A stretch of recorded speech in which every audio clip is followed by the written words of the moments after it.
So we'll start in this one, and in this one I'm basically going to talk about a couple of things that I wanted to tie in from the last video. But before I do, I just want to say Bruce Wayne in the house. Shout out to the internet. Shout out to Bruce Wayne. Shout out to all of you that watch my videos. This is to you, and I will be doing another toast to you at the end of this video. Alright? This is much positive energy. This is real shit. Positive energy to the ones there that are here observing this. So basically I'm going to start with this. This is the key to this now, and this is what I am absolutely observing. The key to this whole shit in this moment in time and the energies that I'm observing, everything that's happening, is control your ego season. That's what it is. Ride the dragon season. Are you training dragons? I'm training dragons. Control your ego season. Alright? Let me give you a little thing I observed in a movie that I actually enjoyed, and that's Kong vs. Godzilla. If you guys haven't watched that movie, that is actually a very, very good movie. Watch that movie. It is actually a very good movie. But the reason I bring that movie up is Kong vs. Godzilla. If you look at Kong, right? Kong is very closely associated with humans, you know what I'm saying? Like, you could see that the communication he had with humans, like the little girl, the way he moves things with his fingers, is more kind of human, you know what I'm saying? And then you got Godzilla, who's more the dragon. He lives under the water, you know what I'm saying? Our body is made of water, and he lives under the water, and he comes up from under the water to face Godzilla. You know what I'm saying? We have a triune brain. There's the mammalian, neo-mammalian, and reptilian brainstem to us. So we have a triune brain, all right? They're all aspects of ourselves, but they're still within us. It's all one and the same. So you got Kong and you got Godzilla. They fight each other. They go, they fuck each other up. Godzilla gets the upper hand, right? Spoiler alert if you didn't watch the movie. But when he's walking away, artificial intelligence comes up. That's Robot Godzilla, Mecha Godzilla. He comes up. He starts fighting with Godzilla. They have a big ass battle. Godzilla's getting fucked up. You know what I'm saying? Kong wakes up after Godzilla fucked him up. Now he fights alongside Godzilla. They actually integrate their powers. They both fight Mecha Godzilla, artificial intelligence. They fuck up artificial intelligence. And now Godzilla and King Kong are friends. Now here's the thing. They're both kings. You notice how Kong, they just call him Kong, but he's actually King Kong. That's basically what he's always been called, King Kong. Godzilla is known as King of the Monsters. You know what I'm saying? The only one that's not king, but he was the strongest motherfucker of all, was Mecha Godzilla. Because Mecha Godzilla was fucking up both Kong and Godzilla. Right? But they were able to integrate their powers and take over. See, this is what the ego is. This is the ego. You know what I'm saying? It's hard to take. If you watch my previous two videos, you'll see what I'm talking about and why it's so hard to control this ego. You know what I'm saying? But you could use these things to your advantage. I'm going to just tell you right now. It's not like this is the money maker. Your persona is the money maker. See, I watch UFC. I watch WWE. WWE, back in the day, I don't know about now, but back in the day, it used to be the shit. So you had these wrestlers, the theme songs that popped up, the drama that was created around it. Even though I knew it was fake, the way certain characters could cut a promo and hold the crowd at the palm of their hand, the way they booed or cheered, or when certain things were happening, you had the song of one of the, characters kick in. It just gave me goosebumps. Yet I knew it was fake. You know what I'm saying? A guy like Shawn Michaels, the way he would cut a promo and have the crowd at the palm of his hand. You know what I'm saying? It used to just, man, it just lit me up. I was like, this shit is fucking awesome, bro. You know what I'm saying? Not everybody has that kind of talent. You know what I'm saying? You can create the character, or the character has been created for you by the writers. But you're signed by somebody. You see, these characters are signed by the WWE or the UFC. So at the end of the day, the characters are making a lot of money, but they're also getting a lot of attention. But at the end of the day, the main winners are actually the organization, the WWE or the UFC. You're an organization because you're a big system consisting of many organs. So you're an organization, right? Put this system to play. Put these energies and characters and things to play. The internet, the computers, my phone is nothing but a character for me that I'm utilizing to have it benefit me. You get what I'm saying? But people do fucked up shit with the internet. Because here's the thing. Your scenario is set up a certain way. You go and you do things to cater to your addictions, to your bad habits and behaviors. You manifest a disease from it. And then all of a sudden you get symptoms. You want to do is Google search first, because that's what everybody does. Go Google search. They do their Google search. And then what they do is they see that most of the symptoms all correlate with cancer. Now all of a sudden they think they have cancer. They're going to feel all worse and scared. And the first thing they do is manifest cancer. And they didn't even have cancer to begin with. They probably fucking had some bullshit ass gas. And that's it. They just probably had to fucking fart or take a shit. But they couldn't because they were fucking blocked up from garbage they ate. You never know what the situation may be. You know what I'm saying? But no, they went to the Google and used it. So you ask Google the wrong questions, it's going to give you the wrong answers. It's going to give you the answers according to the questions you ask. I'm going to make another video when it comes down to certain scenarios, certain diseases that are very common, such as diabetes, cancer, fucking high blood pressure. You'll see. I'll prove it to you that you ask the wrong questions, it'll give you the wrong answers. You got to ask the right questions. If you watch the movie I, Robot, you'll see. Artificial intelligence wasn't giving him, the computer, the robots, wasn't giving him no answers until he said, you ask me the right questions. If not, you ain't getting the answer. And he kept asking the wrong questions. He kept asking a question. The robot said, that's the wrong question. Ask the right question. So ask the right questions. And who are you signed with? You're over here making YouTube videos. You're a channel. You channel from wherever you're channeling from. You got to know where you're channeling from. You spit information. A lot of these people are nothing but spiritual rappers. They make shit sound good. They use words to their advantage and make it sound all fucking Gucci and shit. And they're spiritual rappers. You know what I'm saying? And then you come out, most of the time they don't know what they're talking about. And when I say don't know what they're talking about, it's not basically a knowledge standpoint. They could have all the knowledge in the world, be very smart. But if it's not internalized, where's the knowing part? Do you really know what you're talking about? I mentioned this in my previous video. You know what I'm saying? Now, when you got guys like, for example, Conor McGregor. Conor McGregor is a businessman. You know what I'm saying? But he's still signed by the UFC. You notice this little drama the UFC and fighters have? Oh, we're underpaid. They want to get paid more. But, you know, they feel like they're underpaid. But they're owned by the UFC. They're under contract. You're under contract by this state. The country and state that you're born in. You're a slave. You're owned by them. You work for them, right? What happens when you start getting knowledge of how to manage yourself and do shit out here? You could change the narrative. This is why I said, even before, watch my 2 previous videos. I mentioned that you don't have to entertain or partake in none of the scripts. You know what I'm saying? You're gonna basically spot out people. They don't know they're agents. I'm not saying these people are like coming out and they're actually agents like in the Matrix. They're playing the part of the agent, but they don't know they're playing the part of the agent. You know what I'm saying? And they're all working with each other. Sometimes they're having a conversation. It's up to you if you want to partake in that conversation or not. Because they'll cue you in. They'll give you a little glance. You think things happen by random? Some people sometimes even give you random stares and shit. In the street, in another state. Sometimes they give you a random eye stare. You think that's coincidental? That's not coincidental. That shit was supposed to happen. There's an energetic exchange happening there. See, your body is doing things that you don't know what it's doing. See, when you have an infection in your body, do you press a button saying, I'm going to press this button to raise a fever to get rid of this infection? No, the body's doing it by itself. You have a cut, same way.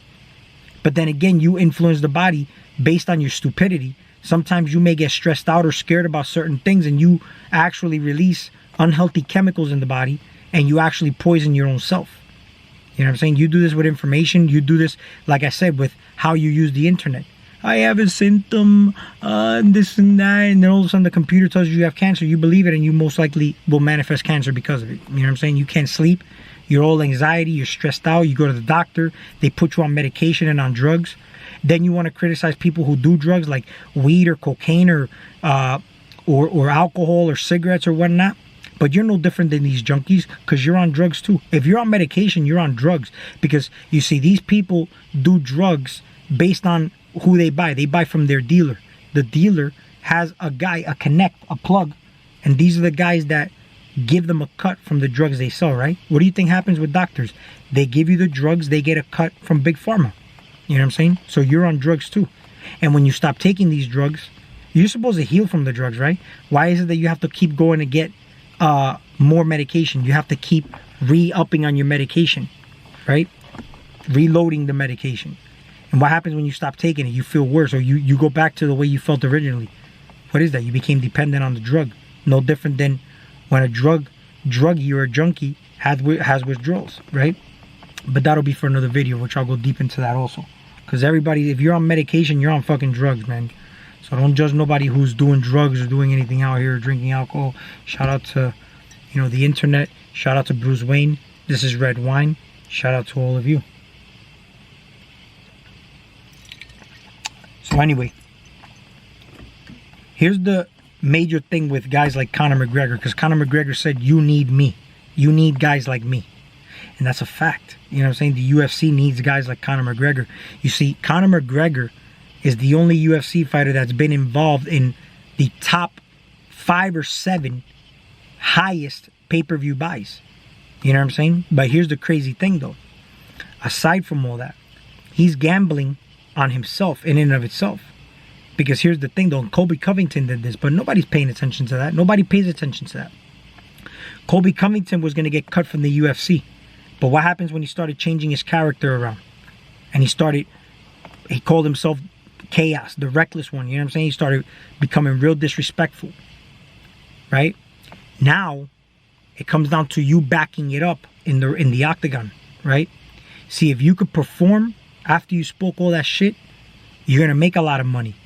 But also the satisfaction of the attention that people give you based on your performance, based on you being able to back all that shit up. Oh, that's a currency like no other. That's more currency than any money you can get, right? Conor McGregor backed up his shit up until recently, where he hasn't been backing up his shit, but he is still being very dramatic. But he already built this character, and he's already well known. He's got tens of millions of followers on his social media. Anytime there's drama happening in the UFC, even though he's not involved in it, the fact that he puts out a tweet, everybody's paying attention to it. You know what I'm saying? So he's got a lot of energy. He's got a lot of power, a lot of influence. He's a star, a superstar. We're all stars, except we're getting blinded. We're blinded out by the illusion of the lights, the sun. So these are able to shine because they realize that we are all in darkness, and they're the ones that project the light. You know what I'm saying? Here, we think that we're in darkness, but the only way that we can see is with the sun. So this is why I said, internalize everything. You're the sun. You're the light.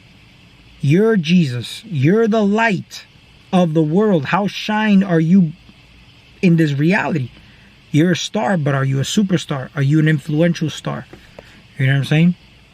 We're all in darkness. We're in darkness. The sun lights up the reality, right? But do you need the sun? What about if you're the one that lights it up? You know what I'm saying? Conor McGregor bets on himself, right? If he can perform and he wins, he gets that satisfaction of the fact that he spoke shit, he won, and he gets that attention, positive or negative, right? If he loses, he gets the negative side of attention. How does he handle himself, though? Because there you can have a leakage of energy. And he's having that little leakage, I see, because he's bitter about his loss, even after the fight. Normally, you have something called good sportsmanship in MMA. But then here's the thing, though. What is MMA built on? MMA is built on respect, honor, balance. A Khabib Nurmagomedov type of guy, right? So how sustainable? The guy made a lot of money. But how sustainable is Conor McGregor's attitude toward the sport of mixed martial arts? Because it is an art, and it's based and it's built on honor. You know what I'm saying? Built on honor and respect. See, the build up to the fight comes to mental warfare. This is the build up. This is the shit talking part. You got to get in somebody's head. The moment you can infiltrate that, that's their strongest point. But once you infiltrate that, you basically own them in that fight. They're nothing but a puppet to you in that fight because you took stock. You're real estate in their mind now. So they're not going to perform at their optimal level and you're able to defeat them physically. This is the mind, this is the body, the performance part. Now you got the spiritual, which is basically after the fight you shake hands. You're good spirits, good sportsmanship, right? It's a gamble though. Conor McGregor had bad blood. Everything that you do involves blood, sweat, and tears. So with the sport of MMA, you're bleeding, right? You cannot leave with bad blood. You're really leaking some fucking vital essence, vital energy out, right? And if it's not in honor or good sportsmanship, okay, the vibe that you do things with, okay, is a wave you're going to be riding throughout the rest of the career. But there's always that big spike, but there's always going to be that crash. You have to know when you have to pull out. It happens in mafia with the dealers and shit. They make a lot of money, but they can't get out. Look at the movie Wolf of Wall Street. The guy had the chance to pull out, but he didn't. He kept in there. You got guys like Pablo Escobar. You got guys like in the mafia. All these mafia movies, they'll show it to you. They always have a chance to pull out when they're at their peak, but they didn't. They want to stay. They couldn't control that ego, the dragon. And they end up getting fucked. Now, because it's a gamble. So because of that, they lost all their physical possessions along with their freedom. You know what I'm saying? Khabib left the sport at the top of his game. Henry Cejudo did the same thing at the peak of their game. Georges St. Pierre left very smart. He left at the peak of his career. But he decided to make a smart business move. He found a guy that he knew he can beat in Michael Bisping. Choked him out and became a 2-division champion. And then just walked away again. Dropped the title. But he put that in his resume. He built his legacy. He's a millionaire. He makes movies. But he's got a good reputation. His character is on point. You know what I'm saying? This guy's going to keep fighting until he thinks he can defeat a guy like Dustin Poirier. But does he have the tools to do so physically? See, Dustin Poirier is a well-rounded fighter. He could go do jiu-jitsu. He's a much better jiu-jitsu and grappler than Conor McGregor is. Striking, he's no bum. He can hang with Conor. Conor would have to go and knock his ass out like he did in the first fight. But the reason why Dustin Poirier lost to Conor in that first fight is because he was a rookie and they were both young, but Conor really got in his head. Now he's older, much wiser. After that fight, he made a choice to be better. A lot of people can get bent out of shape and never come back from a loss. But this guy decided to be better. He knew he could do better until he came back to fight the guy that originally knocked him out, and he was able to do that and knock his ass out. You know what I'm saying? Third fight came up. Karma's a bitch. He kicked. He broke his leg. Regardless of what the whole controversy happened. You know what I'm saying? Think about the spiritual symbology on your legs, man. All these guys that got their legs broken, such as Anderson Silva, Chris Weidman, I forgot somebody else may have snapped their leg, but then now Conor McGregor. You know what I'm saying? I remember Chris Weidman when he broke Anderson Silva's leg when he checked Anderson Silva's leg kick. He was talking mad shit, bro. He was talking mad shit. You know what I'm saying? He was actually happy that he broke Anderson Silva's leg. But again, does not necessarily mean why his career took a downfall. Just think about who owns Chris Weidman. What is the sport of MMA built on? Honor and respect, right? Are you the type of fighter that when you see your guy down and you have the opportunity, you're going to get those extra 3 hits on there because the referee didn't get in there in time to break you guys apart before you got those 3 hits in? Or after you knock him out, you just pause and let just the referee just give him a chance to get in between? You get what I'm saying? I mean, it's a little balanced, tricky shit that happens there that I observe. You know what I'm saying? But what is this life revolved and built on? Profit. You know what I'm saying? What kind of profits do you make? You know what I mean? And what is the real profit that you can make out here? The internet is nothing but a medium because you connect with other people. It's a medium. What do you do when you speak to spirits? You're the medium, right? When you do rituals, you're the medium. Without you, the shit does not matter. If you do not use the internet is inert. If you do not use energy, it is inert. You are the medium. That's why people say, you know what I mean? Because where you're speaking from, whether you're speaking from your dick, your head, or your heart, or your gut, or your asshole. That's why people say, yo, you're talking out of your ass. You're still the medium. That's what. Do you know what I mean? Mean is medium. That's the medium shit. So you're nothing but a spiritual medium. The phone, the internet, is nothing but a medium. And it connects me with people around the world of like minds. You know what I'm saying?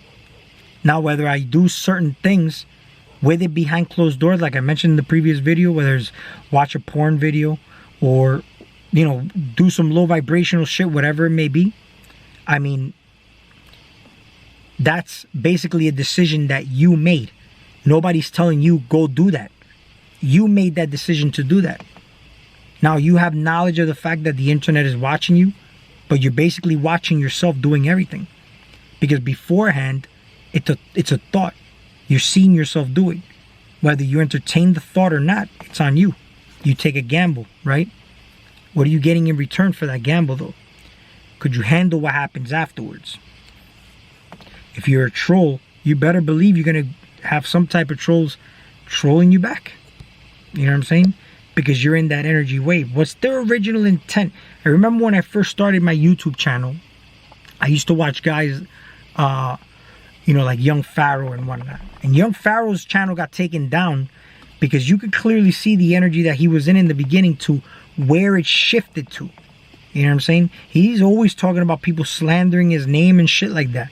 But I remember the beefs he had with guys like Brother Polite, Nature Boy, etc, etc, etc. The list goes on because the dude really fucking went in on these motherfuckers hard. But not only that, he got personal. He got real deep into their business, into their drama, certain illnesses or illness. Like supposedly this guy had herpes and whatnot. Put that out and just pretty much he hit him hard with that. You get what I'm saying? So again, you put something out, you're gonna get something back. And this is just something that happens. If I put a seed on the ground, right, something's gonna grow out of it. You know what I'm saying? I'm not just gonna throw seeds everywhere and just gonna have fucking bunch of shit. I may not want certain companion planting, the way you know, combination eating, all that is a real thing, right? What you do and the way you structure your life is just like combination eating or companion planting. Does one go with the other, or are you going to attract because when you don't plant the right shit with each other, like if you plant corn next to tomatoes, you're going to attract some type of worms that are going to eat off of your corn. It's going to attract certain pests that'll attract into your tomato plants. You know what I'm saying? If you plant tomatoes next to potatoes, that's not a good idea either. You get what I'm saying? Like all these things are really fucking like real shit. Connect dots. But why do I say this? Because I do gardening. I got a passion for gardening, right? So I'm able to connect a lot of shit that I do from the garden to the shit that's actually happening outside in my physical reality. You know what I'm saying? So, I mean, that's all I got for this video. Like, share, subscribe. And if you have any questions, comment below and we'll talk soon.